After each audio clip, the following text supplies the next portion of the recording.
இன்றைக்கி நாங்கள் November 2nd வீக்குக்குரிய நொதியங்கள் பேப்பருக்குரிய டிஸ்கஷனை வந்து பார்ப்போம். முதலாவது கேள்வியை பாருங்கள். பின்வரும் கூற்றுக்களுள் எது சரியானது?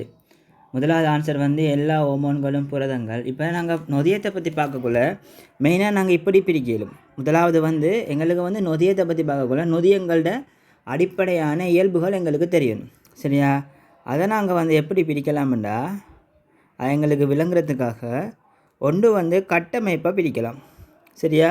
நொதியத்தில் கட்டமைப்பு ரீதியான இயல்புகள். ரெண்டாவது வந்து தொழிற்பாடு.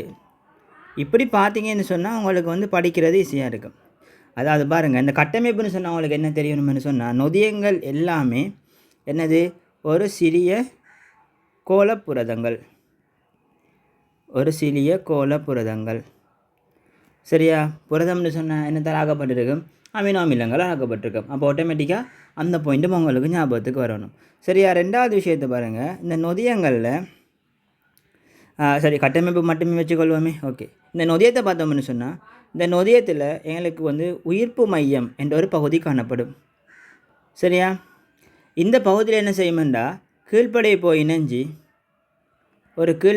இணைஞ்சி எனக்கு வந்து விளைவை உருவாக்கும். சரியா பிள்ளை? அடுத்த விஷயம், இந்த நொதியத்தில் வந்து சில புரதம் அல்லாத மூலக்கூறுகள் இருக்குது. அதாவது நொதியத்தின் கட்டமைப்பை நாங்கள் ரெண்டாக பிரிக்கலாம். ஒன்று வந்து புரத மூலக்கூறு, அடுத்தது வந்து புரதம் அல்லாத மூலக்கூறு ரெண்டாக நாங்கள் பிரிக்கலாம். இந்த புரதம் அல்லாத மூலக்கூறில் நாங்கள் ஃபர்தர் ரெண்டாக பிரிக்கலாம். என்னென்னு சொன்னால் ஐதாக பிணைஞ்சிருக்கிறார்கள், ஐதாக பிணைக்கப்பட்டவை. அடுத்தது வந்து இறுக்கமாக பிணைக்கப்பட்டவை. சரியா பிள்ளைகள்? ஐதாக பிணைக்கப்பட்டவை, இறுக்கமாக பிணைக்கப்பட்டவைன்னு நாங்கள் பார்க்கலாம். ஐதாக பிணைக்கப்பட்டவைன்னு சொன்னால் நொதியத்துக்கும் அவருக்கும் இடையில் ஒரு கவர்ச்சி விசை மட்டும்தான் காணப்படும். அதாவது Fe2+ சொன்னால் இவர் வந்து வெளியில் நிற்பார், ஒரு கவர்ச்சி விசை காணப்படும். இறுக்கமாக பிணைக்கப்பட்டவை என்னென்னா நொதியம் இதுன்னு சொன்னால் நொதியத்தோடு இணைஞ்சி காணப்படும். சரியா? இது வந்து இறுக்கமாக பிணைக்கப்பட்டவை. உதாரணம் பார உலோகங்கள் அப்படி. சரியா பிள்ளைகள்? இப்படி நாங்கள் ஐதாக பிணைக்கப்பட்டவை நாங்கள் சொல்லுவோம் அசேதன அயன்கள், இல்லைன்னா துணை நொதியங்கள்னு சொல்லுவோம். சரியா? அசேதன அயன்கள். இதை நாங்கள் சொல்லுவோம் சேதன மூலக்கூறுகள் என்று சொல்லுவோம். இவன் நம்ம பிள்ளைகள் கட்டமைப்பு சம்மந்தப்பட்டு அவங்களுக்கு தெரிய வேண்டிய விஷயம். தொழிற்பாடுன்னு சொல்லிட்டு பார்க்கக்கூட நாங்கள் என்ன செய்யணும்னு சொன்னால் நொதியத்தில் தொழிற்பாடு என்னென்னு முதல்ல என்னையாக கண்டுபிடிக்கணும்.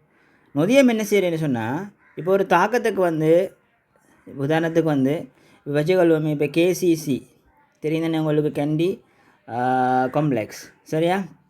அதில் வந்து இப்போ ஒரு ஸ்டெப் இருக்குது. இப்போ நீங்கள் முதலாவது மாடிக்கு போகணும். இந்த படியால் ஏறி போகலாம். சரியா? இல்லை என்ன பக்கத்தில் வந்து உங்களுக்கு ஒரு எலிவேட்டர் இருக்கும். எலிவேட்டர்னு சொன்னால் என்ன? லிஃப்ட்டுன்னு சொல்லுவாங்க. லிஃப்ட் ஒன்று இருக்கும். இந்த லிஃப்ட்டில் ஏறி மேல் நோக்கி போகலாம். சரியா பிள்ளைகள்? நீங்கள் சிம்பிளாக யோசிச்சு பாருங்கண்ணே, எதுவும் உங்களுக்கு ஈஸி. இந்த படியால் நடந்து போகிறது வந்து ஈஸியாக, இல்லைன்னு சொன்னால் எலிவேட்டரால் அந்த லிஃப்ட்டில் போகிறது ஈஸியாக? உங்களுக்கு வந்து லிஃப்ட்டில் போகிறது தான் ஈஸி. சரியா? இதே வேலையை தான் நொதியம் செய்ய போகிறார். அதாவது என்ன நோக்கம் என்ன? நான் கிரவுண்ட் ஃப்ளோரில் இருந்து 4வது மாடிக்கு போகணும். சரியா? நொதியம் இல்லாத டைமில் என்ன செய்யுமெண்டா நாங்கள் ஏறி நடந்து தான் 4வது ஃப்ளோருக்கு போகணும். அப்போ எங்களுக்கு என்ன செய்யும்? எங்களுக்கு வந்து சக்தி வந்து கூட விரயமாகும். அதை நான் சொல்லுவேன் ஏவட் சக்தி அதிகம் வேணும். சரியா பிள்ளைகள்? ரெண்டாவது பார்த்தீங்கன்னு சொன்னால் லிஃப்ட்டில் போகிறது என்ன? ஈஸியாக போயிடலாம். அப்போ இதுதான் உங்களுக்கு என்னென்னு சொன்னால் நொதியம் உள்ள போது நடக்கிற விஷயம். சரியா பிள்ளைகள்? இதுதான் உங்களுக்கு நொதியம் உள்ள போது நடைபெற விஷயம். இப்போ நாங்கள் இந்த தொழிற்பாட்டு இயல்புகளை நீங்கள் சிம்பிளாக பாருங்கண்ணே. நான் ஆல்ரெடி சொன்ன மாதிரி என்ன செய்யும்? நொதியம் என்ன செய்யும்? ஒரு தாக்கத்தின் ஏவட் சக்தியை குறைக்கும். ஏனெண்டா இந்த இதுக்குள்ளேயே வந்துடும். என்னது? மேல் நோக்கி ஏறி போகிறார். அப்போ உண்மையான அவருக்கு ஏவட் சக்தி கொஞ்சம் தேவை. இங்கே அவருக்கு ஏவட் சக்தி வந்து குறைவு. சரியா பிள்ளைகள்? ஏவட் சக்தியை நொதியம் வந்து குறைக்கும். சரியா? ரெண்டாவது விஷயம் பாருங்கள், என்ன செய்யணும்னு சொன்னால் இந்த ஃபங்க்ஷனல் தொழிற்பாட்டு ரீதியாக சரியா? இந்த தொழிற்பாட்டு ரீதியான நொதியத்தின் இயல்புகளை நீங்கள் விளங்கணும்னு சொன்னால் உங்களுக்கு வந்து என்ன செய்யணும், நொதியத்தில் தாக்க வீதம் பற்றி உங்களுக்கு தெரிஞ்சிருக்கணும். சரியா பிள்ளைகள்? அதாவது நொதியத்தின் தொழிற்பாட்டு இயல்புகள் உங்களுக்கு தெரியணும்னு சொன்னால் நொதியம் தாக்கம் அடைகிற முறை உங்களுக்கு தெரியணும். என்ன செய்யும்னு சொன்னால், இந்த அறைக்கு நொதியம், சரியா? இங்கே ஒரு கீழ்ப்படை ஒன்று இருக்கும், இந்த நொதியமும் கீழ்ப்படையும் சேர்ந்து எனக்கு நொதிய கீழ்ப்படை சிக்கலை உருவாக்கும். இதுக்கிட்ட ஒரு பொக்கட் ஒன்று இருக்கும், ஒரு குழி ஒன்று இருக்கும். இந்த குழியில் போய் இணைஞ்சி நொதிய கீழ்ப்படை சிக்கலை உருவாக்கும். சரியா பிள்ளைகள்? இந்த நொதிய கீழ்ப்படை சிக்கல் உருவாகின பிறகு என்ன செய்யும்னு சொன்னால், இது வந்து இது வந்து உள்ளுக்குள்ளே கணக்காக தாக்கங்கள் இந்த நொதியம் என்ன செய்யும்னு சொன்னால், இது உள்ளுக்குள்ளே எடுத்து கணக்காக மாற்றங்கள், ரசாயன மாற்றங்கள், பௌதிக மாற்றங்கள் எல்லாம் செஞ்சு எனக்கு வந்து விளைவுகளை உருவாக்க போகுது. சரியா? இது வந்து எனக்கு நொதியமாக காணப்படும் பிள்ளைகள். சரியா? விளங்கிட்டேன். இப்போ இந்த பேசிக் என்ன சொன்னால், நீங்கள் நொதியத்தின் தொழிற்பாட்டு இயல்புகளை ஃபுல்லாக சொல்லலாம். முதலாக பாருங்கள், நொதியம் வந்து என்ன செய்யுது, கீழ்ப்படைக்கு தனித்துவமானது. அதாவது நொதியத்தின் உயிர்ப்பு மையம் இருக்குது தானே, இந்த உயிர்ப்பு மையத்தில் கீழ்ப்படை வந்து இணையணும். அப்போ கீழ்ப்படை வந்து இந்த உயிர்ப்பு மையத்தில் இணையணும்னு சொன்னால் என்ன செய்யணும்னா, இந்த உயிர்ப்பு மையத்தோட வடிவத்தை கீழ்ப்படை கொண்டு காணப்படும். சரியா? அப்போ என்ன செய்யணும்னு சொன்னால், நொதியம் வந்து கீழ்ப்படைக்கு தனித்துவமானது. சரியா? நொதியம் வந்து கீழ்ப்படைக்கு தனித்துவமானது. அதை வந்து ஞாபகம் வச்சுக்கொள்ளுங்க. நொதியம் வந்து கீழ்ப்படைக்கு தனித்துவமானது. சரியா பிள்ளைகள்? அடுத்தது பாருங்கள், தாக்கத்தை சக்தியை குறைக்கும். சரியா? அது வந்து ஓவரால் மொத்தமாக நடக்கிற விஷயம். சரியா? கீழ்ப்படைக்கு தனித்துவமானது, தாக்கத்தின் சக்தியை குறைக்கும். அடுத்தது பாருங்கள் பிள்ளைகள், இப்போ இந்த நொதியம் வந்து என்ன செய்யணும்னு சொன்னால், இந்த விளைவுகளை தன்மையை மாற்றாது. அதாவது இங்கே இந்த ப்ரொசஸை வச்சு கொண்டு எழுதுங்கண்ணே. முதலாக பாருங்கள் பிள்ளைகள், நொதியத்தை நாங்கள் வந்து ஒரு தாக்கத்துக்கு போட போகிறோம். சரியா? இப்போ நாங்கள் நொதியத்தை வந்து ஒரு தாக்கத்துக்கு போடுறோம்னு சொன்னால் எங்களோட நோக்கம் என்ன? அந்த தாக்கம் வந்து மிக மெதுவாக நடந்து கொண்டு இருக்குது, அந்த தாக்கத்தை நான் வந்து விரைவாக நடத்துறதுக்கு மாற்ற போகிறேன். இதானே எங்களோட நோக்கம். அப்போ இதுலேருந்து உங்களுக்கு தெரியும், உங்களுக்கு ஒரு இயல்பு அடிக்கலாம் என்னன்னு சொன்னால், நொதியம் வந்து மேலும் தாக்கங்களை மிக பெரும்பாலாக ஊக்குவிக்கும். மேலும் தாக்கங்களினை பெரும்பாலும் ஊக்குவிக்கும். அப்போ இந்த இயல்பு கேள்வி ஏன்னா மேலும் தாக்கம் தான் என்ன, மிக மெதுவான தாக்கம். நீங்கள் கெமிஸ்ட்ரியில் படிச்சிருப்பீங்க, இந்த குறியீடு போட்டு வர தாக்கம் தான் என்னென்னா மிக மெதுவான தாக்கம். அடுத்தது பிள்ளைகள் பாருங்கள், இந்த தாக்க விதத்தில் இதில் இப்போ இணையுது. அப்போ என்ன செய்யுது, நொதியம் வந்து கீழ்ப்படைக்கு தனித்துவமானவை. அது நாங்கள் ஆல்ரெடி எழுதிட்டோம். அடுத்தது பாருங்கள் பிள்ளைகள், நொதியத்தில் உங்களுக்கு வந்து விளைவு வந்து வரப்போகுது. சரி, அந்த விளைவுகளில் இயல்புகளை மாற்றல. சரி, அதாவது நான் வந்து கிரவுண்ட் ஃப்ளோரில் இருந்து முதலாவது மாடிக்கு போகிறேன்னு சொன்னால், நான் லிஃப்ட்டில் போனாலும் என்ன செய்வேன், நான் அப்படியே போய் சேர போகிறேன். சரியா? நான் நடந்து போனாலும் நான் அப்படியே போய் சேர போகிறேன். அதில் மீனிங் என்னென்னா, நான் கையில் ஒரு பேக் வச்சுருக்கேன்னு வச்சுக்கொள்வோமே. இப்போ நான் லிஃப்ட்டில் போனாலும் அந்த பேக்கோட தான் போய் சேர போகிறேன், நான் ஏறி போனாலும் அந்த பேக்கோட போய் தான் சேர போகிறேன். சரியா? வார விளைவுற தன்மை வந்து மாறப்போகிறது இல்லை. சரியா? விளைவுகளின் தன்மை மாறாது.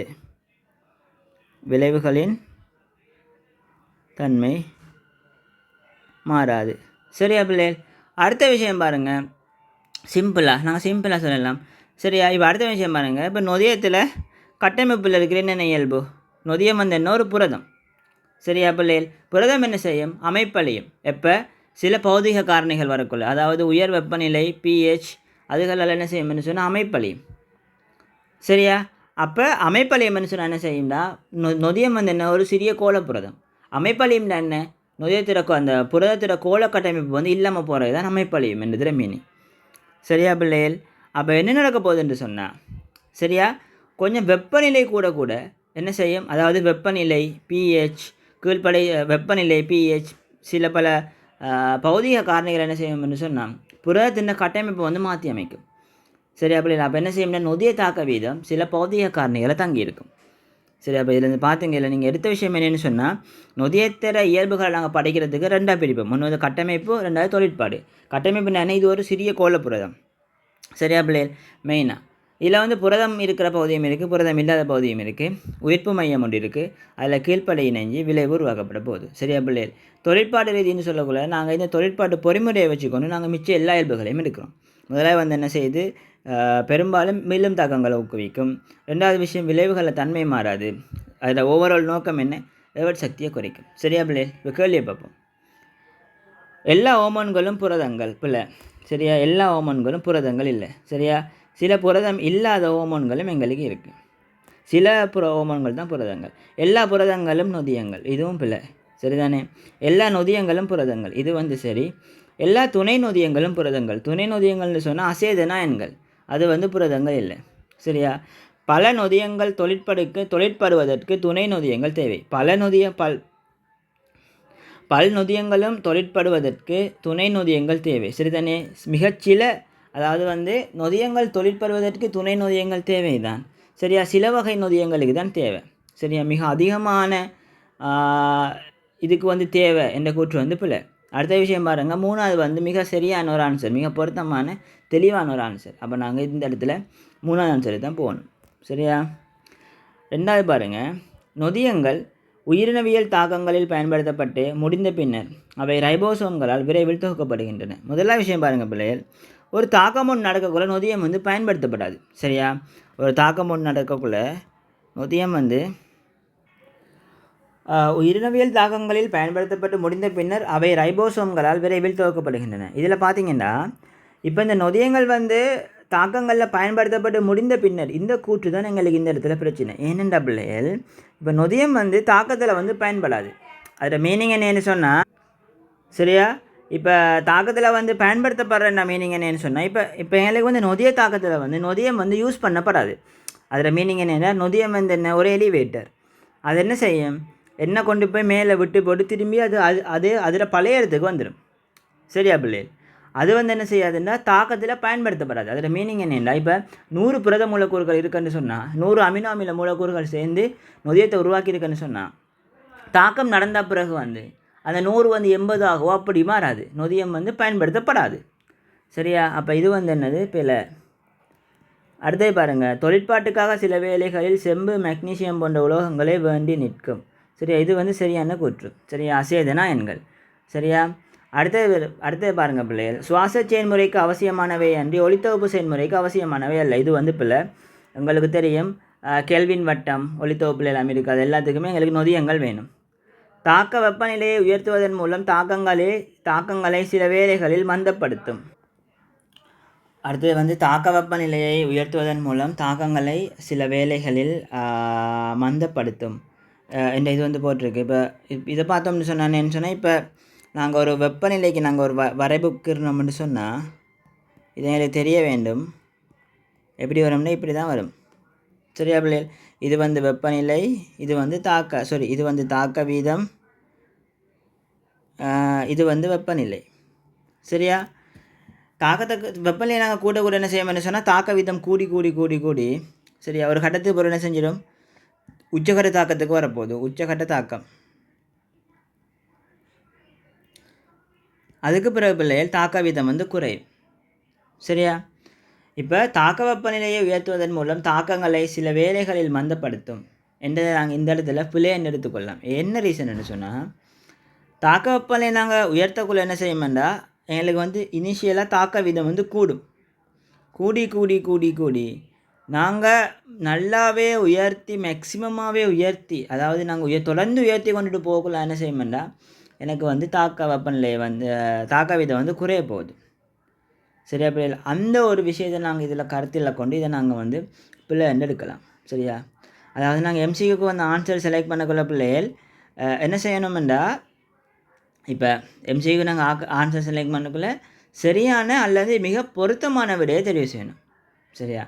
இதில் வந்து ரெண்டாவது ஆன்சரை வந்து நாங்கள் தட்டவே இல்லை. சரியா? தொழிற்பாட்டுக்காக போட்டிருக்கு, சில வேளைகளில் எங்களுக்கு போன்ற உலோகங்கள், இதை வந்து தட்டவே இல்லை. ஆனால் இதை வந்து நாங்கள் இந்த ஒரு காரணத்தை வச்சுக்கொண்டு தட்டலாம். சரியா பிள்ளைகள்? அப்போ இதை நான் வந்து இந்த இடத்துல பிள்ளைண்டு போகிறேன். அடுத்தது பார்த்தீங்கன்னா, அவசர தாக்கங்களில் மாத்திரம் பங்கு பற்றும் பிள்ளை. சரியா? உற்சவம் அவசரம் ரெண்டுலேயும் வரப்போகுது. அடுத்தது மூணாவது கேள்வியை பாருங்கள், நொதியங்கள் உயிர் ரசாயன தாக்கங்களின் தாக்க வீதத்தை அதிகரிக்க செய்வதாக எப்போதும் செயற்படுகின்றது. உயிர் ரசாயன தாக்கங்களின் இது வந்து முதலாவது வந்து சரி எப்போவுமே நொதியம் வந்து தாக்க வீதத்தை கூட்ட தான் போகுது. சரியா, தாக்க வீதத்தை வந்து குறைக்காது. அடுத்தே பாருங்கள், சில சமயங்களில் உயிர் ரசாயன தாக்கத்தின் வீதத்தை குறைக்கலாம். இது வந்து பிள்ளை தாக்க வீதத்தை குறைக்கிறதே இல்லை, நாங்கள் நொதியங்கள்னு சொல்கிறதே ஊக்கிகள் தான். அடுத்தே பாருங்கள், உயிருள்ள காலங்களில் மட்டுமே தொழிற்படுவனவாக இருக்கும். இது வந்து பிள்ளை. சரியா, இப்போ வந்து கட்டலேசன் எல்லாமே இருக்குது. அது வந்து என்ன செய்யும்னா H2O2-வை H2O-ஆகவும் நீராகவும் மாற்றும். சரியா, இது வந்து எங்கே நடக்கிறேன்னு சொன்னால் எங்களோட உடம்புக்கு வெளியே. சரியா, அப்போ எங்களுக்கு உயிர்காலத்தில் மட்டும்தான் வேலை செய்யணுமென்று இல்லை. பொதுவாக 0°C இயல்பு மாற்றப்படுகின்றது. இது என்னென்னா உயர் வெப்பநிலையில் தான் என்ன செய்யுமெண்டா தாக்க நொதிய மூலக்கூறு வந்து அமைப்பழியும். புரத மூலக்கூறு வந்து உயர் வெப்பநிலையில் தான் அமைப்பழியும். வெப்பநிலை கூட என்ன செய்யணும்னு சொன்னால் அதில் இருக்கிற துணையான பிணைப்புகள் எல்லாம் அகற்றப்படும். வெப்பநிலை கூண்டுச்சுன்னு சொன்னால் அதில் இருக்கிற துணையான பிணைப்புகள் எல்லாம் அகற்றப்படுறதால எங்களுக்கு வந்து 0°C மாற்றப்படுகின்றது பிள்ளை. அடுத்தே பாருங்கள், புரதங்களுக்கான வழக்கமான உயிர் ரசாயன சோதனைகளுக்கு விடையளிக்க மாட்டாது பிள்ளை, விடையளிக்கும். சரியா பிள்ளைகள்? அப்போ இதுக்குரிய ஆன்சர் வந்து முதலாவது. அடுத்தே பாருங்கள், நொதியங்களை பற்றிய பின்வரும் கூற்றுக்களுள் எது பிழையானது? அவை அமினோ அமிலங்களால் ஆக்கப்பட்டவை. இது வந்து சரி, அமினோ அமிலங்களால் ஆக்கப்பட்டு காணப்படும். ரெண்டாவது பாருங்கள், அவை வெப்ப உறுதியுடையவை. இது வந்து சரி. சரியா, வெப்ப உறுதியுடையவை பிள்ளை. வெப்ப உறுதின்னு சொன்னேன்டா வெப்பம் கூடினா வெப்பத்துக்கு தாங்கணும், வெப்பத்தை தாங்கணும் என்றதான் மீனிங். ஆனால் என்ன செய்யும், புரதங்கள் எல்லாமே வெப்ப உறுதி இல்லை, அதாவது வெப்பநிலை கூட்டினா அழிஞ்சிடும். மூணாவது பாருங்கள், அவற்றின் தொழிற்பாடு பாரமான உலோகங்களால் பாதிக்கப்படுகின்றன. இது அடுத்தது பார்த்தீங்கன்னா அடுத்தது வந்து நிரோதிகள்னு ஒரு விஷயம் இருக்குது. நிரோதிகள்னு சொன்னால் நொதிய தாக்கத்தை பாதிக்கிறார்கள். நொதிய தாக்கத்தினை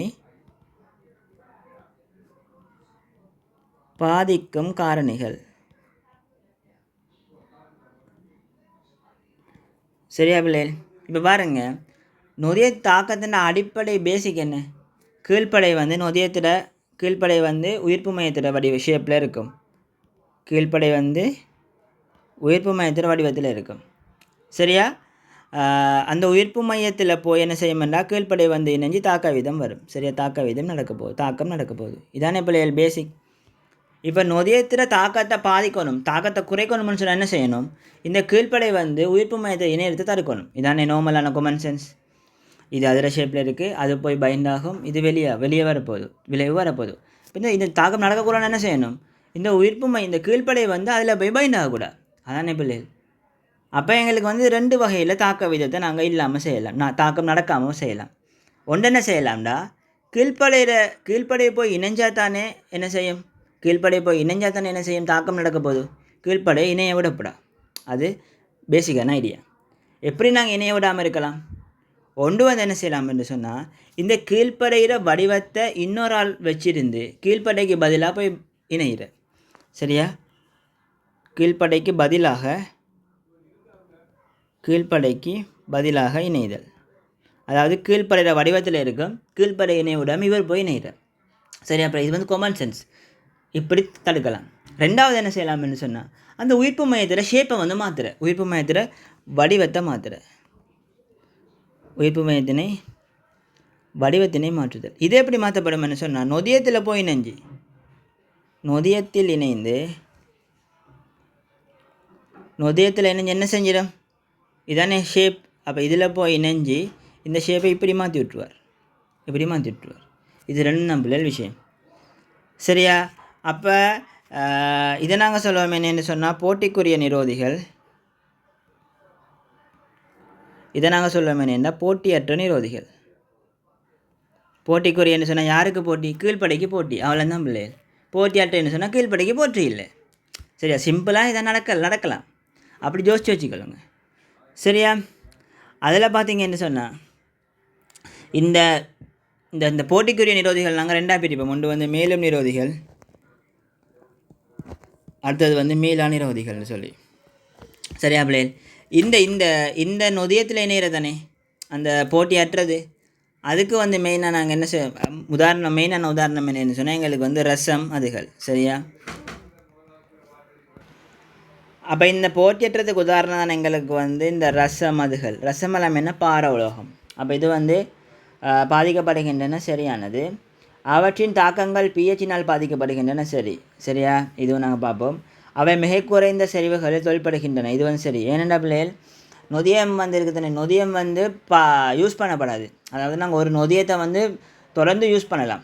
அது வந்து தாக்கத்தில் வந்து பயன்படுத்தப்படாது. அதனால் நாங்கள் என்ன செய்யலாம்டா, கொஞ்சம் போட்டாலே எங்களுக்கு பெரிய ஒரு தாக்கம் கிடைக்கும் சரியா. இப்போ இதுக்குரிய ஆன்சர் வந்து 2வது. அடுத்தது பாருங்கள், நொதியங்கள் எப்போதும் புரதங்களினால் ஆக்கப்பட்டு உயிர்க்கலங்களில் மட்டுமே செயற்படும்.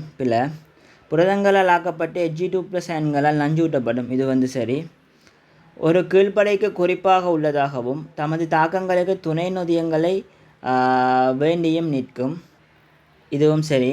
ஒரு கீழ்ப்படைக்கு குறிப்பாக உள்ளதாகவும் உயிர்க்கலங்களில் மட்டுமே செயற்படும்.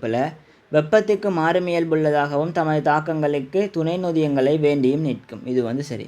இப்போ ஆன்சரை பார்த்தீங்கன்னு சொன்னால் 2, 3, 5வது பாசிபிள். நொதியங்கள் எப்போதும் என்றக்குள்ள எப்போதும் உங்களுக்கு துணை நொதியம் வேணுமெண்டா எப்போதும் தேவையில்லை சரியா பிள்ளைகள். சில டைமில் தேவைப்படும். அப்போ எங்களுக்கு ஆன்சர் வந்து 2வது.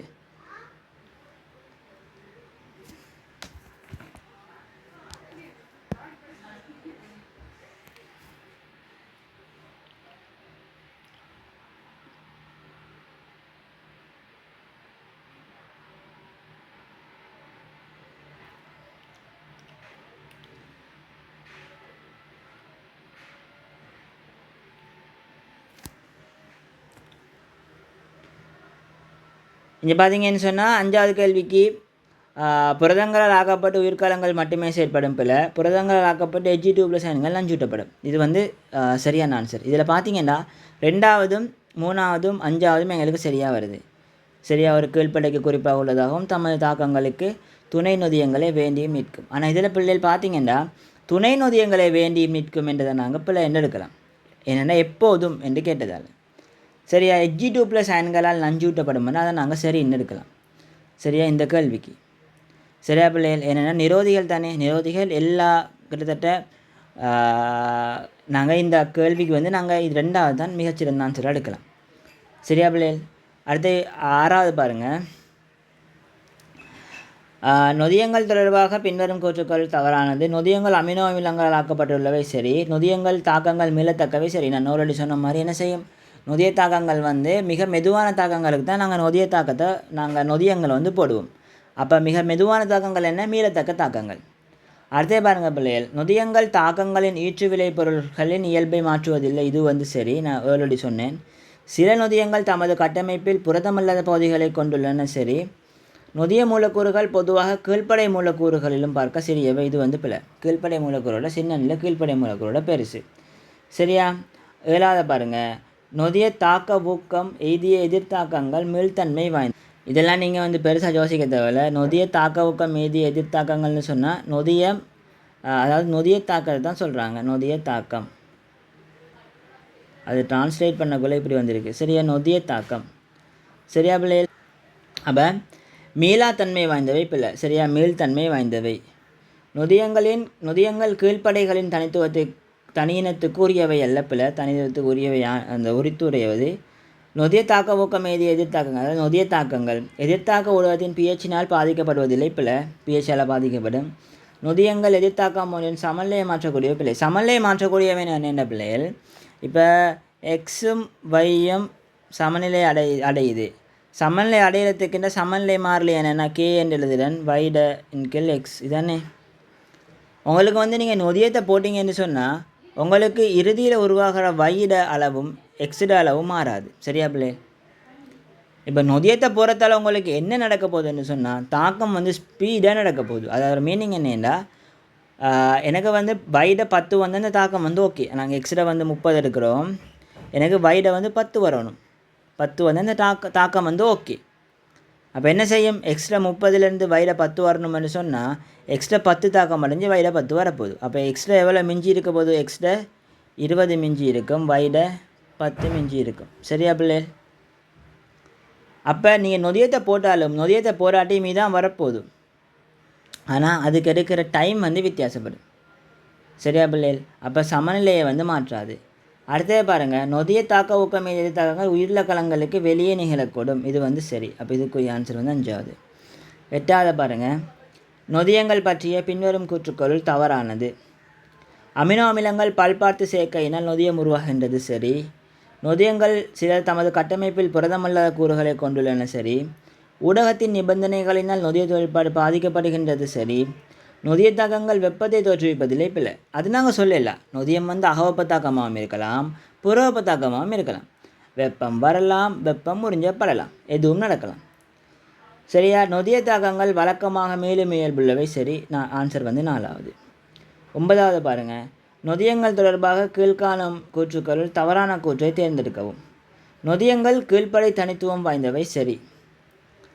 எதிர்த்தாக்க சமநிலை நொதியங்களால் எதுவிதத்திலும் மாற்றப்படுவதில்லை சரி. நான் சொன்னேன்.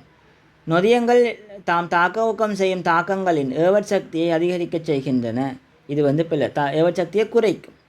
சரியா பிள்ளைகள்? நொதிய தாக்கங்கள் நடைபெறும் போது நொதிய கீழ்ப்படை சிக்கல் உருவாகின்றது சரி. குறித்த சில உலோகங்களினால் நொதிய தொழிற்பாடு தாக்கப்படுகின்றது சரிதானே. பார உலோகங்களால் நொதிய தொழிற்பாடு வந்து பாதிக்கப்படுகின்றது. சரியா பிள்ளைகள்? அப்போ இதற்குரிய ஆன்சர் வந்து 3வது. 10வது கேள்வியை பாருங்கள், நொதியங்கள் தொடர்பாக பின்வரும் கூற்றுக்களுள் தவறானது எது? நொதியங்களுள் சில தொழிற்படுவதற்கு உலோக அயன் அவசியம் சரிதானே. அதாவது இது வந்து சரி. சரியா? சில நொதியங்கள் தொழிற்படுறது எனக்கு உலோக அயன் வேணும் சரியா. சோடியம் இல்லை மெக்னீசியம், செம்பு, Fe எல்லாம் தேவைப்படும். பாரமான உலோக அயன்கள் நொதியங்களை செயலிழக்க செய்யக்கூடும். இது வந்து சரி. நாங்கள் Hg2+ பார்த்தோம், நிரோதிகளாக வேலை செய்யும். நொதியங்களின் அமைப்பில் புரதமற்ற கூறுகள் காணப்படும் சரி. தாவர ஹோமோன்கள் மிக பல நொதியங்களாகும் பிள்ளை. தாவர ஹோமோன்களை கொஞ்சம் தான் நொதியம். தாவர ஹோமோன்கள் மிக பல நொதியங்களாகும். இது பிள்ளை. தாவர ஹோமோன்கள் வந்து நொதியங்கள் கொஞ்சம் தான் இருக்குது சரியா.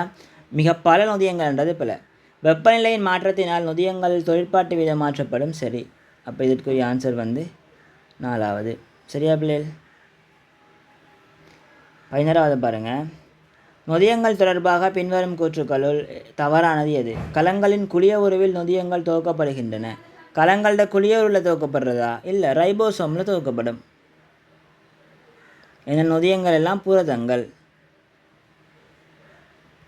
சரியா பிள்ளைகள்? ரைபோசோம் எங்கே இருக்கும்? எங்களுக்கு வந்து அழுத்தமான அகமுதலுறு சிறுவரையில் காணப்படும். சரியா பிள்ளைகள்? கருவில் இருந்து எடுத்து mRNAவில் வேலை செய்ய துவக்கப்படும். கலமென் சவ்வுகளுக்கு ஊடாக நொதியங்கள் செல்ல மாட்டா சரி. ஏனென்றால் கலமென் சவ்வுகளுக்கு ஊடாக செல்லணும்னு சொன்னால் அது வந்து ஒரு சிறிய பதார்த்தமாக இருக்கணும். என்ன செய்யும்? முனைவாக்கம் மற்ற மூலக்கூறாக இருக்கணும். இது வந்து புரதம், ஆகவே முனைவாக்கம் உள்ளது, மிகப்பெரிய மூலக்கூறு போகாது. கலத்தாக்கங்களுள் மிக பெரும்பாலானவை நொதியங்களினால் ஊக்கப்படுகின்றன சரி. சில உலோகங்கள் நொதியங்களை செயலிழக்க செய்யக்கூடும் சரி. சில நொதியங்களின் தொழிற்பாட்டுக்கு புரதமல்ல மூலக்கூறு தேவைப்படும். பிள்ளையான ஆன்சர் வந்து 1வது. 12வது பாருங்கள், நொதியங்கள் தொடர்பாக பின்வரும் கூற்றுக்களுள் தவறானது எது? நொதியங்கள் யாவும் புரதங்களாகும் சரி. நொதிய தாக்கங்கள் யாவும் கொள்கையினால் மீளத்தக்கவை சரி. நொதியத்தின் தொழிற்படுமிடத்திலேயே நொதியம் கீழ்ப்பறையுடன் பிணைக்கப்படும் சரி. நொதிய தாக்கங்களின் போது ஒவ்வொரு நொதிய மூலக்கூறும் ஒரு முறை மாத்திரம் பயன்படுத்தப்படும் பிள்ளை. நொதியம் வந்து பல முறை பயன்படுத்தப்படலாம். நொதியமும் கீழ்ப்படையும் ஒரு உறுதியற்ற சிக்கலை உருவாக்கும் சரி. நொதியங்களை பற்றிய பின்வரும் கூற்றுக்கொள் எது உண்மையானதன்று? அவை சிறு கோளவுறு புரதங்கள். அது வந்து சரி. அவை நீரூடகத்தில் செயற்படுகின்றன. இது வந்து சரி. நீரூடகத்தில் மட்டுமென்று சொல்லலை, நீரூடகத்தில் செயற்படுகின்றன. சரியா பிள்ளைகள்? அவை குறித்த செயற்பாட்டை கொண்டவை சரி. என்னது? தாக்கத்தை ஊக்கம் செய்கிறது. அவற்றை ஒரு தடவை மட்டும் பயன்படுத்தலாம். இது வந்து பிள்ளை. அவை தரப்பட்ட pH வீச்சு ஒன்றில் மாத்திரம் செயற்படத்தக்கவை. இது வந்து சரி. இப்போ நம்ம ஒரு MCQ எடுத்தோம்னு சொன்னால் பிள்ளைகள், சில இடத்துக்கு நாங்கள் அந்த MCQ வந்து எப்படி செய்கிறேன்னு சொன்னால், நீங்கள் MCQ வந்து ஏன் திரும்பி செய்யணுமெண்டா, இப்போ உங்களுக்கு நீங்கள் MCQவை நீங்கள் செய்யக்குள்ள இப்போ சில இடங்களில் சில இதுகளை வந்து நீங்கள் சரின்னு எடுப்பீங்க, சிலதை பிள்ளைன்னு எடுப்பீங்க. அது எப்படின்னு சொன்னால் உங்களுக்கு இருக்கிற மற்ற ஆன்சர்ஸ் அடிப்படையாக வச்சுக்கோங்க, அதை நாங்கள் செலக்ட் பண்ணுறேன். சரியா பிள்ளைகள்? அப்போ அதை நீங்கள் விளங்கி எடுத்தீங்கன்னா சரி.